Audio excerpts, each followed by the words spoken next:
All right, so we're going to go live here. We have Robert in the house, Robert Finney from 8x8. He's upstairs, and he's stuck on a call that he can't get off of. This is what we've been talking about on these sessions so far. Business is still going on. We need to keep crushing it. We need to keep pushing forward. We need to keep doing the things that we need to do to build our businesses. And, this was a very impromptu webinar that we pulled together as fast as we possibly could. This is now going to be session 3. So in this session, as soon as Jerod and Robert join me, which I'm sure will be very, very soon, I let them know I hit play. We're going live. We're going to be diving deep into a lot of the tools that exist, many of which are 100% free. What these products are going to really require everybody to do is to dig in a little bit more and learn some new tools and some new ways to conduct business, because we need to, as we've been saying in these sessions, be incredibly intentional with our approaches, with the touch points in the sales process. They've changed a little bit, that's true, but that does not mean that we do not keep going business sort of as usual, at least. Before we get into this one, I do want to just one more time say, because I don't know who's going to be joining this specific session that maybe hasn't listened to the other sessions. We are not trying to promote this fear-based mentality. We are not trying to capitalize on what is happening right now with the coronavirus and make money off of that. What we are trying to do here is give people peace of mind that we know your quota as a sales professional has not changed. There are ways that you can leverage existing technologies that you've probably had access to all along. Many of these things have probably already been licensed by your organization, and maybe you just haven't taken the time yet to learn how to use them and to start using them. Now's the time. So, take on a growth mindset. Start learning these things. Start working towards landing those deals, because only you can do this. Your company is really counting on you. In sales, we are absolutely on the front lines every single day. It's our job to be taking those leads that come in through whatever form they're coming in, through the website or wherever it is, and converting those into dollars for our organization, for the success of literally everybody in your organization. Because without sales, we don't have companies. It's simple as that. There's really no other way to put it. Without sales, we don't have a company. So our objective as sales professionals has not changed. How we do conduct business, that has changed. And we need to allow for that change. We need to embrace that change. And we need to keep pushing forward in that change. So Robert and Jerod are walking in right now.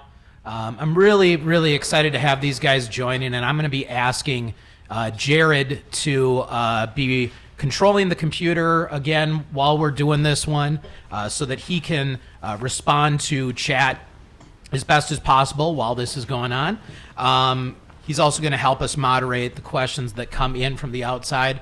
Yeah.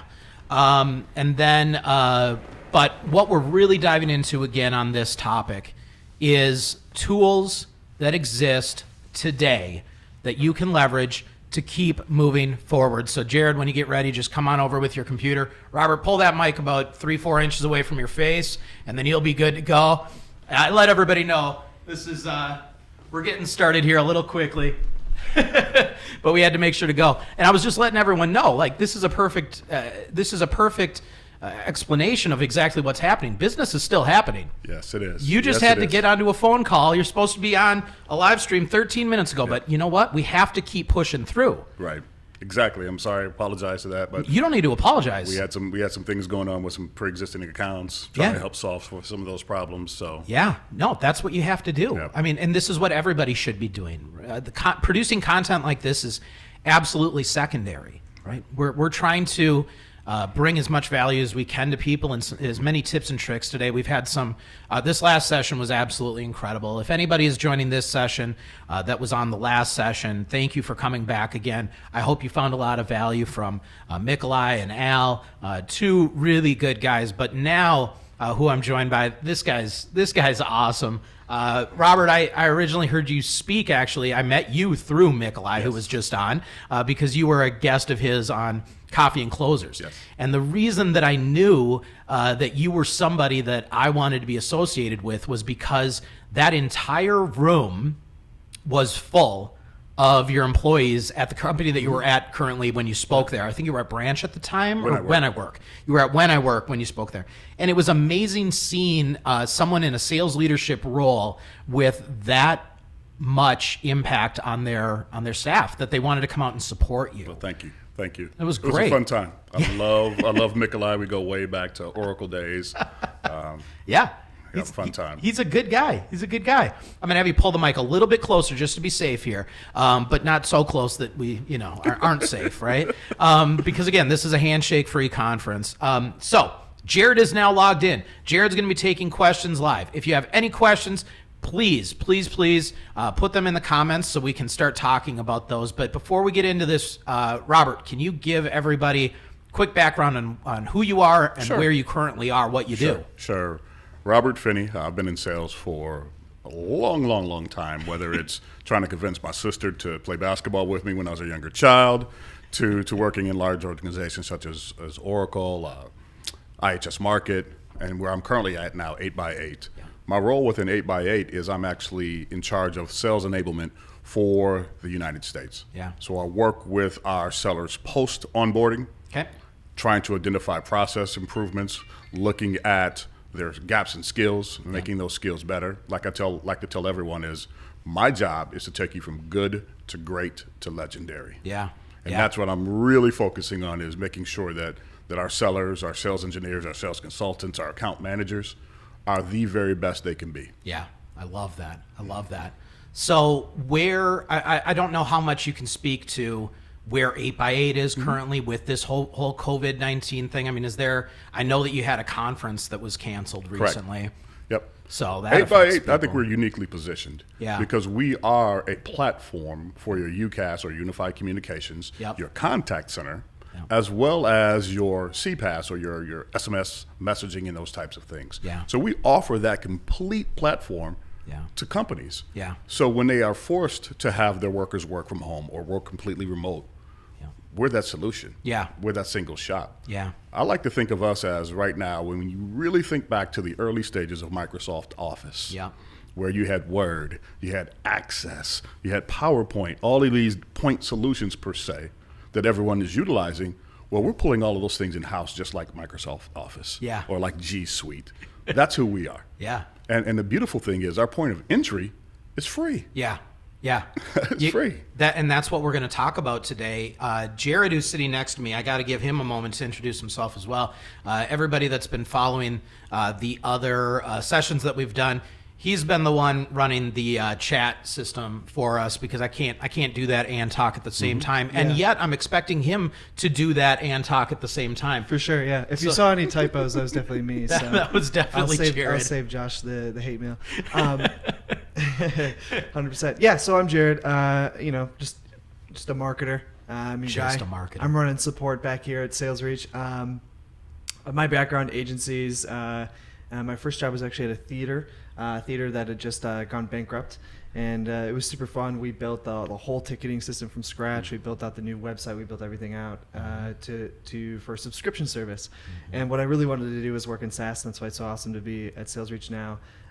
But I think what I'm excited to talk about in this session is all the free tools that salespeople can jump on right away and get started with to kind of think on their feet, be flexible, try new things, to stay engaged and to be in front of the customer, and to make it as easy as possible to maintain communications and to and to still hit quota, even though we're not able to go out to these conferences, shake hands, say hello, do things that most people are used to doing, right? And yeah, one of my favorite graphics on the internet is this big thing called the marketing technology landscape. It's over on chiefmartech.com. It's very colorful. Yeah, it's got all of these companies. I think there's like over 7,500 companies that are all trying to solve all of these different problems when it comes to data, or when it comes to communication, or when it comes to email, all these different things.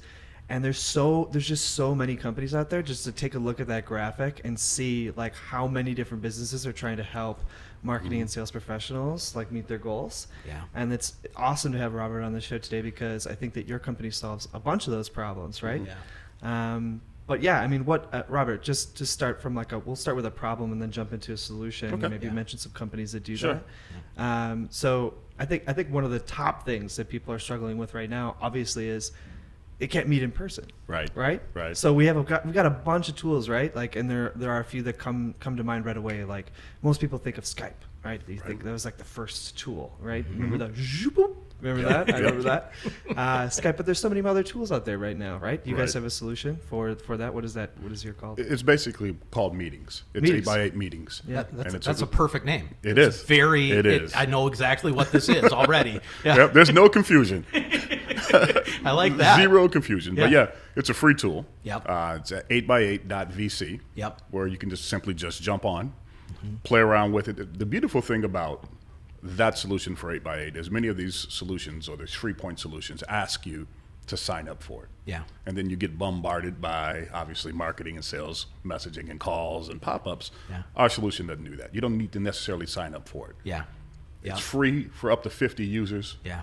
Forever. Yeah, it's great. I actually just signed up for it. And while I'm talking here, Jerod, if you wouldn't mind, can you put a link in the chat to the blog post that you wrote recently that listed a whole bunch of these free tools and everything for everybody to be looking at? 8x8 is one of the many companies that we mentioned in that.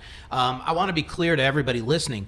We are by no means selling SalesReach software with this. We are by no means selling 8x8 software with this. We have people in the room from SalesReach and 8x8, so our default will obviously be to sometimes talk about those tools. But we want to be very fair to everybody right now. There's a lot of different softwares out there. There's a lot of different things you can use. The 8x8 program is great. I signed up for it just this week. I was going to be using it for this stream, actually. And at the end of the day, YouTube just ended up being better for what I wanted to accomplish, because I'm trying to do multi-microphones in the room. And this took a whole bunch of additional learning on my part and a bunch of new other tools I had never used. So it worked better for that. So YouTube's a great one for streaming. 8x8 has a solution that's a lot like Zoom, or a lot like... we like to think it's better than Zoom. Better than Zoom, but, in the same wheelhouse, right? And Google has chat. Chat's cool, too. 8x8 has a really clean interface. That's probably one of my favorite parts about the 8x8 one, is it's just a very clean interface.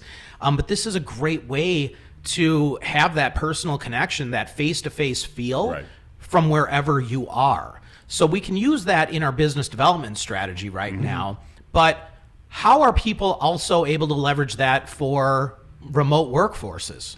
I see that all the time. Yeah. When we're working with our account executives or our account managers, people want to see and be able to relate to that person.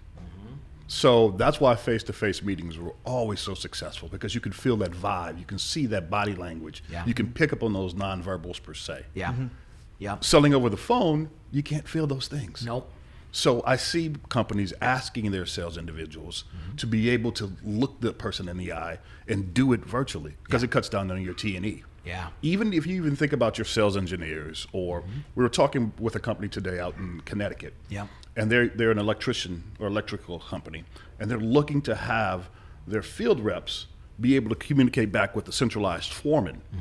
Well, being able to share a video as to what the problem or the diagram happens to be with that centralized foreman now allows that to be better collaboration. So even though it's not necessarily a sales play, it's still a business play. There's so many customer-facing teams that are responsible for revenue. Exactly. Right? So you're totally right. It's not a sales play, but the whole experience of working with your company is a sales play. Because it's not returning if it's not a good experience. Think of insurance companies. Same thing with those. You get into an accident, you're able to show video to the adjuster. Yep. Now the adjuster can process the claim quicker. Yep, absolutely. So now you've just automated that process or sped up that process dramatically. Yeah. And now from a resource allocation standpoint, that insurance company has better use of their resources. Yes. So if you're a smaller business and you have those types of needs, the whole video aspect allows you to increase your effectiveness. Yeah. And I would say too, like, it's a great time to get started right now. Not only is there the need, but I think that a lot of companies are recognizing that demand, so that the barrier to entry is probably lower. Without a so it's a doubt. great time to shop, and a lot of companies are actually rolling it out a little bit for people who are interested in these tools. We saw Google recently, the CEO released a quote or a tweet saying like, "Hey, up until July, we're giving away like some of our premium services for free." Yeah. So if you're a salesperson, you're thinking, oh man, like, what tools should I get started with, or like I should have gotten started earlier. I think now is probably the time to start testing some of this out. Yeah. And I would also say it's probably a great opportunity, not just to sort of make up some things that you might be missing out on. Yeah. But also, like, we just had Alan LeMay from Workday, and we had Nikolai Bedore from Oracle NetSuite on last, and they said it's going to be a huge test for salespeople, right? Like, there's going to be some sink or swim individuals here, and I think it's a great signal from maybe a management standpoint, if you want to speak to that. Yeah. Sales reps are trying new things. Who are asking, Without a doubt. I want to try this new tool. Does it integrate with our CRM and bringing people in? You know, I think it's a good signal for most people. It always amazes me, having managed teams worldwide, how individuals become creative to get their job done. Yeah. Or how individuals don't become creative to get their job done. The best reps I always have always been those ones that were thinking, that were looking to push the envelope, that were looking for those added tools, that brought in those concepts that other sellers who, well, you didn't give this to me type mentality didn't possess. My best sellers were the ones that were saying, hey, I'm using Asana for this. I'm using X for this. You know, within the last company I worked at, IHS, we had issues with Teams. Yeah. And where Teams, we couldn't send out links to individuals on the fly to do meetings now. So when you're on the phone with that prospect, we couldn't get that done within Teams. Yeah. So we were looking at all these other screen sharing softwares, and your better sellers had found the ones that had worked for them to be able to do that. Yeah, that's great. That's great. That leads me to a question, and also, Jerod, let's make sure that we put a link in the chat to 8x8, just so if anybody's listening and they're wondering what 8x8 is, there's a quick link to that. But that makes me, from a management perspective, here's my question. I would assume that there's a lot of sales professionals out there right now that are thinking, okay, Josh, I hear you. I need to embrace a growth mindset. We talked about this in the last session. I need to be learning these new tools. I need to start embracing video in my sales efforts. Maybe some of these things we're talking about have not yet been endorsed by the organization. Right. And maybe some of these sales reps are feeling like, if I do this, I'm going to get my hand slapped. From a sales management perspective, you were just talking about some of the best sales reps are creative sales reps. Correct. Are you okay with them being creative and trying new things to improve their sales efforts? I personally am. And the reason why is if you understand the goal of the individual seller. Yeah. Okay. And me as that manager, as that leader, I need to understand you and you as my sellers. That helps me get to my bigger picture goal. Yeah. And if I'm pushing you to get to that bigger picture goal, but restricting you in how you can get to that goal. Yeah. Then am I really pushing you towards that goal? Right, exactly. I love that. So I think that this leads to a good question, which is, how reps should be evaluating these tools that exist out there. Because obviously, as a sales manager, you're not going to want your team spending 50% of their day trying to identify the secret weapon that exists out there that no one else has anymore. Exactly. However, if they do come across something, it sounds like at least you're okay with them experimenting with it. What should that evaluation process be? I think first and foremost is to understand your company's security policies. Yeah. And what you can put on the network and the system. Yeah. That's the first and foremost, because obviously all of us are bound by those security concepts, and we don't want to break any of those and cause that to be an issue. Yeah. That's the first thing. Yeah. Secondly, do they really improve or solve for the problem that you're actually trying to solve for? understand the problem. Is it just a pretty thing that you think that you can use a new toy to play with per se? Yeah. But is it really effectively solving the business problem that you've identified? Yeah. I think for me, those are the top two things. Because the integration into the CRM and all that stuff is probably not going to happen immediately. Yeah. But if you can build a positive use case and show how it's worked with a customer or with a business that you've worked with or a prospect, and then you take that back to the sales manager, the sales leader, that sales leader now has ammunition to roll it out and go back to the CTO or whoever else and say, hey, this is what we found. This is what we're using. This is the business case we're solving. And here's the benefit for that. Yeah. Because then, once again, we talk about building business cases for our customers all the time. Yeah. That's what we're doing. We're building an internal business case Yep. for that IT department. Yep. Mm-hmm. How often, I guess just a follow-up question, how often does it happen that new tools are brought in and they're thoroughly evaluated by leadership at the organization versus like a tool being brought in front of the CTO because 50 of the reps are already using it? I like to think the latter is happening more and more often because the line of business is having a much, much, much greater say in the tools that are brought in. Yeah. And when I'm talking with customers, or even our internal group right now for sales enablement, and they're talking about, well, marketing brought in X tool, and marketing brought in Y tool, but we need this for sales. That voice is now changing. Yeah. Because the salespeople are saying, hey, I'm responsible for this amount of revenue. Yep. And for me to adequately be able to track and do the things I need to do with that revenue, I need a tool like this, this, and this. Yeah. I love that that's happening more. And I can't remember if I discussed that in my opening statements or if that was in the last one, but it is truly unfortunate in my mind that for the longest time, marketing teams have been the teams that have been reviewing sales tools. Guilty. Yes. And yeah, Jerod's guilty of it right here, right? Right. If marketing is the one that's solely responsible for identifying these tools, the problem is that marketers have, at least in my experience, and this is a generality, but a much higher digital appetite than most salespeople. Yes. And so marketing teams tend to look at these very complex sales tools and say, oh, it's no problem. This is just like a workflow that I put together. This is just like a funnel I've built on our CRM. This is just like this. This is not a problem at all. Well, guess what? The people that need to use that have never built those things. Exactly. And time is money, and they need to move quickly, and you don't want them spinning their wheels learning these things.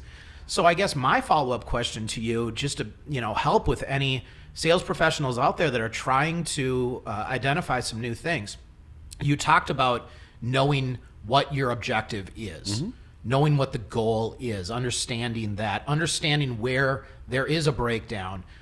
Should you be having an open, honest conversation with leadership at the company before you start looking to solve for that problem? Or is it okay for the sales rep, maybe just in your opinion, to say, this is what I think the problem is, I'm going to move forward with this one? I think I always welcome that. Yeah. But on the flip side, I like you to say, okay, this is the problem I've identified, and here's a possible solution. Yep. Because that means then you've bought into helping to correct the problem. Yeah. Instead of saying, hey, well, you guys need to fix this, or you guys need to fix that. It's very easy for us to do that. Yeah. To say those things you guys need to do. Yeah. But if you say, hey, I found this, and here's a possible solution to what I found. Yeah.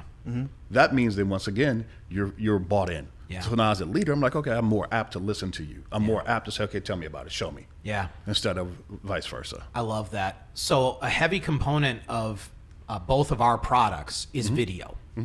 We use them in totally different ways, Right. but a heavy component is video. That is something that a lot of sales reps have an uncomfortable feeling embracing.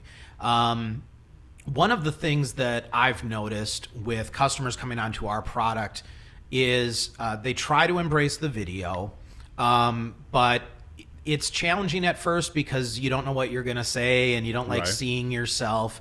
One of the things that I tell everybody that helps them more than anything is just try to be cognizant of the environment that you're shooting your video in. That's going to help more than anything. Right. And I'm sure that you guys have conversations about this all the time because your product people are primarily using from a webcam. Most people's webcam is the camera built into the computer itself. Correct. And so just a quick word of advice for anybody out there that's utilizing webcam technology. If you have a laptop specifically, many people have their laptop below them right now. and the camera's coming directly up your nose. And Right. that's not the most inviting face-to-face interaction that you want. So just a quick little tip, a quick aside, just be cognizant of how you're shooting these videos. Quick tip is always to have the light shining in your face, not behind you. If the light is coming in from behind you, you just look like a big dark figure off of like a Dateline NBC special where the faces are being hidden to protect people. You don't want that. Light at your face.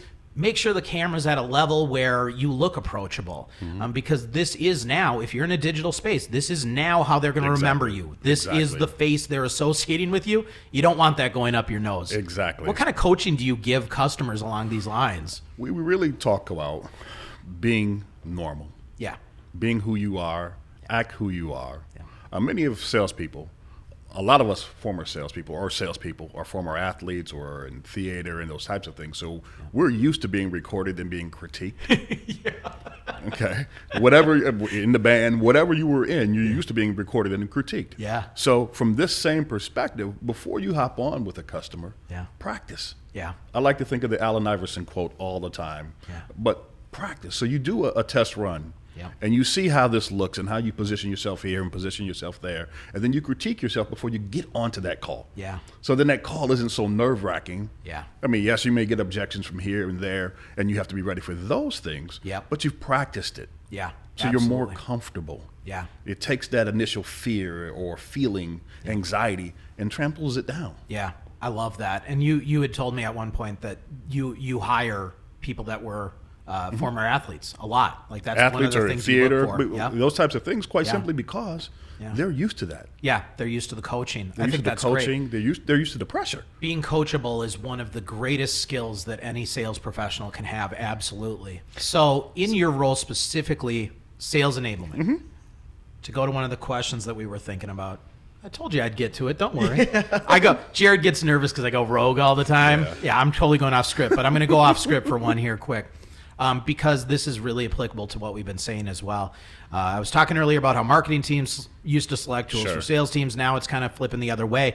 The role that the title you have right now, sales enablement, that title didn't even exist like 3 years ago. No. I remember the first time someone approached me and they're like, I just got promoted to director of sales enablement. I'm like, really? Where did that title come from? Yes. So as a director of sales, as sales enablement, being in sales enablement, you're working across multiple teams. Yes, I am. Tell us about that. What teams are chiming in here to enable your sales departments better? Wow. At 8x8, it's a pretty big group. Yeah. It's everyone from the office of the CEO. Yep. Our CEO is extremely hands-on. We had a new hire class about 3 weeks ago in San Francisco or San Jose, and he came down out of a meeting and spent an hour just taking questions from the new hires, just asking about the direction of the company, the marketplace. This is really pre-corona getting big in the United States. Yeah. But he was just doing those types of things. So we go from the CEO's office down to facilities, working with them to making sure we're setting up environments that are conducive for our learners. Yeah. We work a lot with sales engineering, sales consulting. Within 8x8, we have a center of excellence where we're working on proof of concepts with bigger companies and going out and doing those things and implementing our solution in there so they can test against their current solution. So we work with them. Yeah. We work with account managers, ADRs, finance, marketing. Yeah. So my job is really across the full board, working with everyone, figuring out how we can make our sellers or our selling teams better. No, I love that. Jerod, I'm going to let you take the next question. I jumped in on you. I'm sorry. I really love the tactical questions. Like what are sort of people on the ground doing, or what new tactics are people implementing? Maybe if they're not even implemented yet, like what are some top things that people are talking about doing more of now with this new shift? I think the biggest thing that is we touched on earlier is how do I get in front of you now that I'm grounded, that I can't hop on a plane, that we can't go to a convention, and that looks to be stretching at least probably until June. Yeah. So video is becoming more important. Yep. Being able to take a phone call from a phone call to video is important. Yep. And the ease of use for that customer to be able to get on that call with you. Any opportunity now that a salesperson or a sales organization has to bring that customer close, they have to do it. Yeah. So it has to be through those means. Yeah. Being able to chat and talk with those customers on a consistent basis, and the customer feeling that it's easy for them to chat and talk to you. Yeah. Is huge. I love that. So when you talk to these organizations, you mentioned your Center for Excellence taking a more, it sounds like a personalized approach based off of what customer you're talking to. What other departments do you leverage at 8x8 to set up that solution for success? Are you talking to marketing teams? Are you talking to service teams? Within 8x8, our Center of Excellence group does that. Yeah. So they if a sales group would go to the Center of Excellence and say, hey, we have this concept, this is the monthly recurring revenue from that concept, and then Center of Excellence would accept that project and work with them on that, with that customer. Yeah. So they almost become sales, marketing, success, all of those people wrapped into one group, onboarding into one group. That's great. I love that. So I know that one big challenge that reps have with new technologies, whatever the new technology is they're not always turnkey. Exactly. I mean, honestly, nothing's turnkey. Right. I mean, there's products that are very simple, right? Slack crushed this. They had an incredible free product that pretty much anyone could figure out, Right. At least enough of the core functionality to start doing it. And then everybody had a developer on their team that was like, oh, did you also know you could do this with it? And then that became what you did with it. But there's always pitfalls that come into embracing any new technologies in an organization. How do you overcome that with your teams there? Any of those challenges that they're having? In terms of speaking of the 8x8 product, we do a very good job of working with our implementation team to make sure that we completely understand what a customer's need happens to be. Yeah. My experience where a lot of these organizations where we've fallen down is we don't ask enough questions. We don't know what you really need. Yeah. We're guessing. Yeah. We don't do an adequate job of discovery. Yeah. I like to ask why 1,000,000 times. Yeah. Or, so you're telling me. Yeah. But how does this fit with that? Yeah. Those types of questioning skills. Yeah. Us as sellers, we get happy. Yeah. We hear okay, we're going to go with you. Oh, yeah, my job's done. I made the sale. Those next set of questions. Yeah. And that's where it takes that customer from being happy Yeah. to being your biggest advocate. Yeah. And then that increases your ability to sell because then they start referencing you or you can reference them to help you grow business. I love what you just said there because we're getting back to Sales 101 here. This current Corona outbreak aside, these are things that we need to always be remembering and doubling down on. It's just now it's even more important. We had Larry joining the last session. I'm not sure if he's on this session, but he had put in a comment about how he was supposed to be flying out to, I think he said Texas? Yep, Dallas. And he had to cancel his flight. Last minute, company decided you're not going. He called up his prospect and said, I'm really sorry, I can't come down there. And they said, no problem, we'll sign the contract anyway. Wow, that's a great feeling. It's a great feeling, but what it really truly was he made sure to do the right steps to get to that. He wasn't flying out there frivolously. He had clearly done the necessary steps in identifying that there is in fact a problem, that we do in fact have a solution that you need right now. You clearly see the value. And now this face-to-face at that juncture was more of just a formality. It was, hey, we've been having all these conversations. It's great to get to know you a little better. Let's have some face-to-face.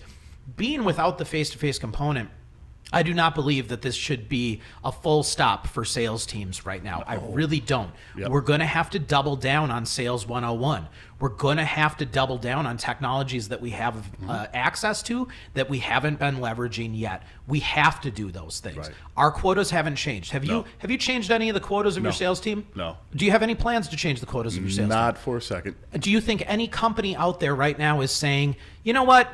Everybody, don't work from home. Just go home. Don't sell anything. We're not going to manufacture any more products. We're going to shut down all business for the next 3 months because of Corona. Not going to happen. It's not going to happen. I look at this as an opportunity, though. Yeah.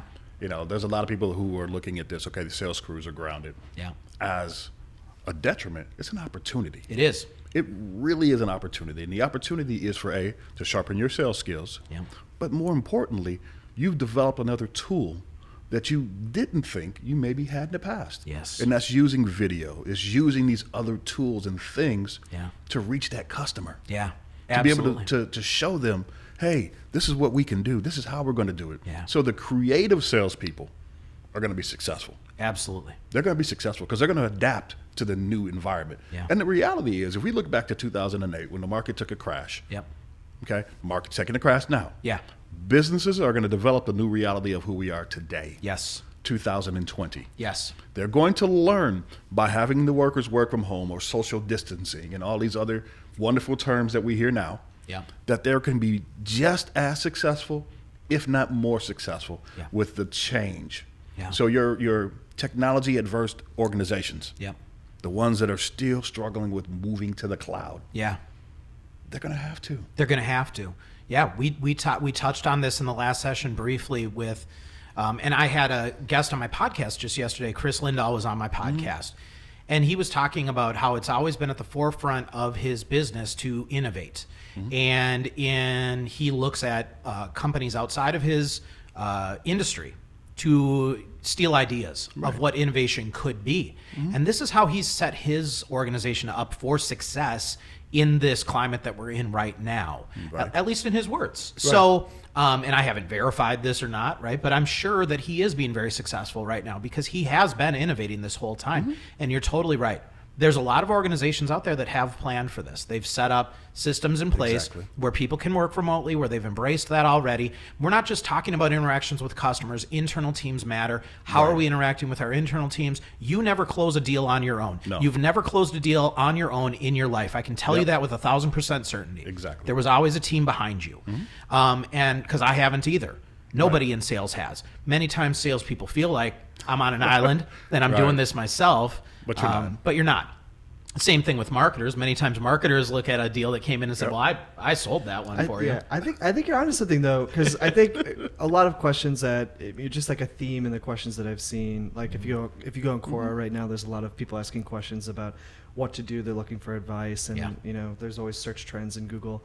A lot of salespeople are asking like, what tools can I get to basically get in front of more people or get more contacts or get more into a digital space that I can interact with, and I wonder if the other question is just as important, like what can I do to collaborate better? What can I do to bring marketing and sales together closer now, that to work together on content, to work together on messaging, to work together on like what leads do we have in CRM that we haven't really approached for a while, right?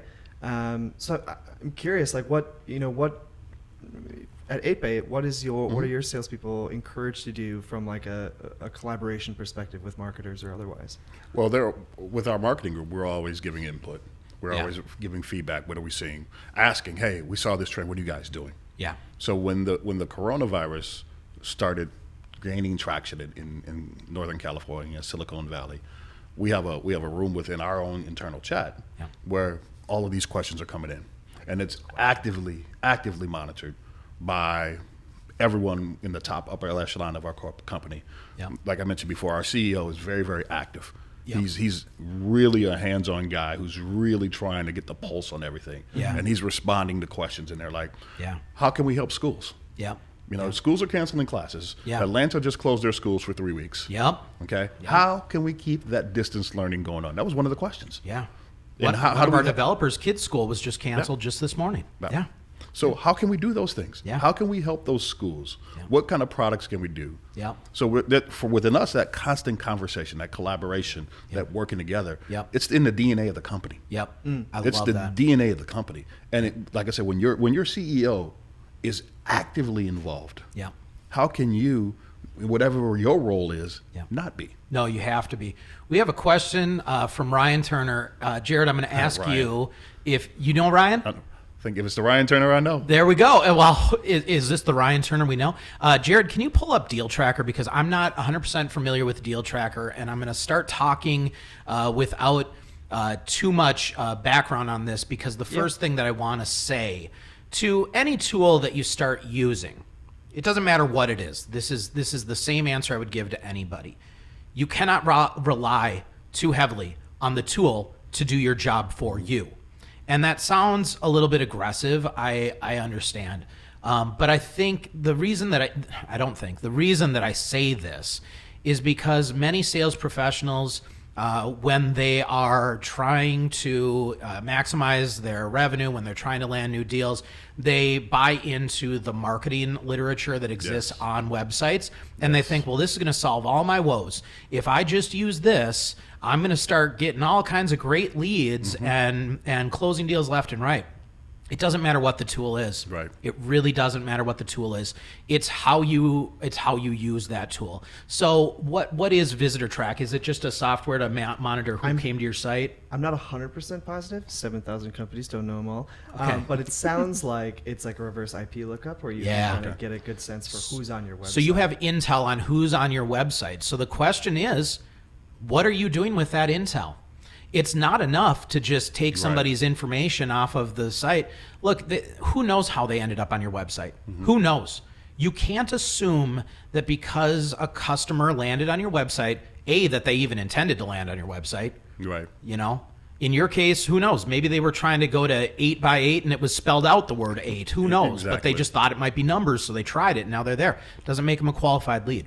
So we really need to understand what the motivation is as best as we can with any of these tools. Nothing's a silver bullet. No. And so, my strategy has always been the same. If a lead comes in, I don't jump to conclusions that this is going to be a great deal. I like to dig around first and try to understand what the motivation for them being on the website may have been by looking for social clues, looking for tracks that they may have left in the sand that let me know that their company's currently having this issue or this issue. Look for press releases. If they're a public company, there's probably going to be some information you can dig up. And then when you reach out to them, it can be more of a deliberate response. But you know this guy, so what do you want to say to Ryan?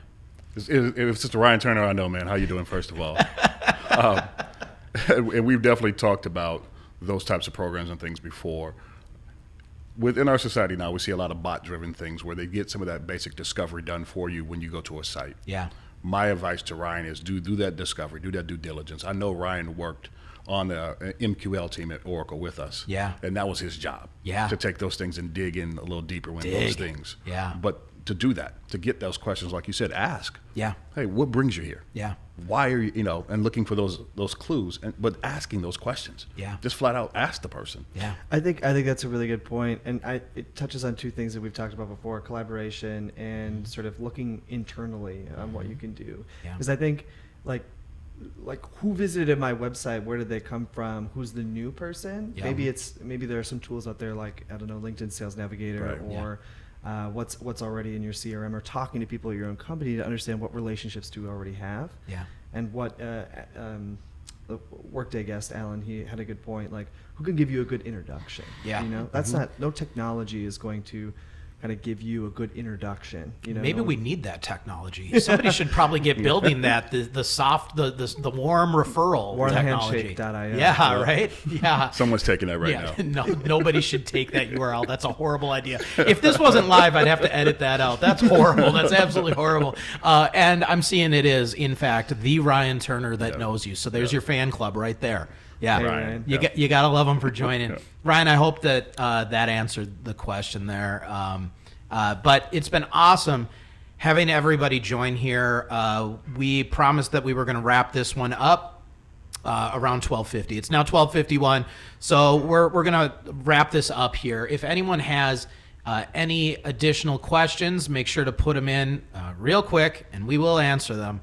But Robert, was there anything that you wanted to discuss that we haven't discussed during this session? I think the biggest thing that people need to understand is the internet is not a nice to have anymore. No. It's a utility. Yes. So we need to use the utility like we use electricity, Yeah. like we use gas, like we use all those other things to conduct the business of who we need to be and who we are. Yeah.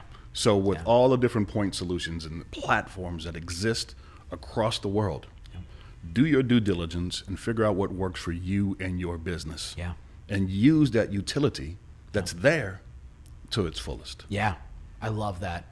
So there's been a lot of very consistent themes throughout all of these sessions that we've had, and I think, at least I feel like I have what I need to move forward and be more intentional in my business development efforts as well, and to shift in this climate that we're in right now.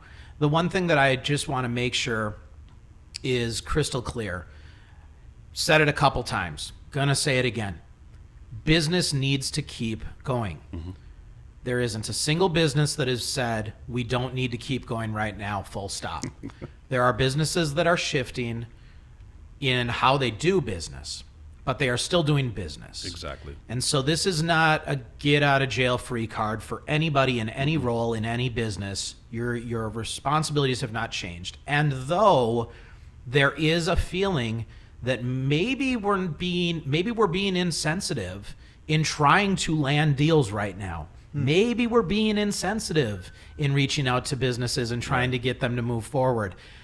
As we discussed with Mick Lai in the last episode, we by no means are being insensitive. If we've done our job as sales professionals and identified that this is a challenge at their company that we're solving for, and that this is something that they believe they need to solve for, then nothing should be getting in the way of that. Exactly. Because this business will want to exist when we come out of this circumstance that we're in right now. Exactly. So don't let that get in your way of looking for new business and for building the organization that you work for. Like I said at the top of this episode, you are on the front lines and your company needs you, because without sales professionals, without deals coming in, your business does not exist. You are responsible for a lot of people's livelihood, and this is not the time to sleep at the wheel.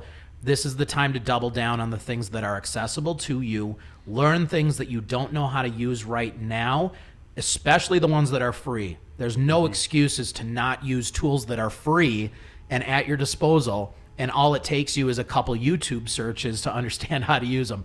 No excuses. We got to double down. We got to go. Great opportunity. It really is. This is where the great salespeople are really separated from the pack. Exactly. It really is. So use that as motivation. Robert, it's been amazing having you on here. Thank you guys for having taking me. a pause in your busy schedule. Sorry about being a few minutes late. No, you don't need to apologize. No worries. This is business. Yeah. This has been great, though. And anybody that's on that was looking forward to our next session, again, business got in the way, and so we actually canceled our 4th session today. So this is it.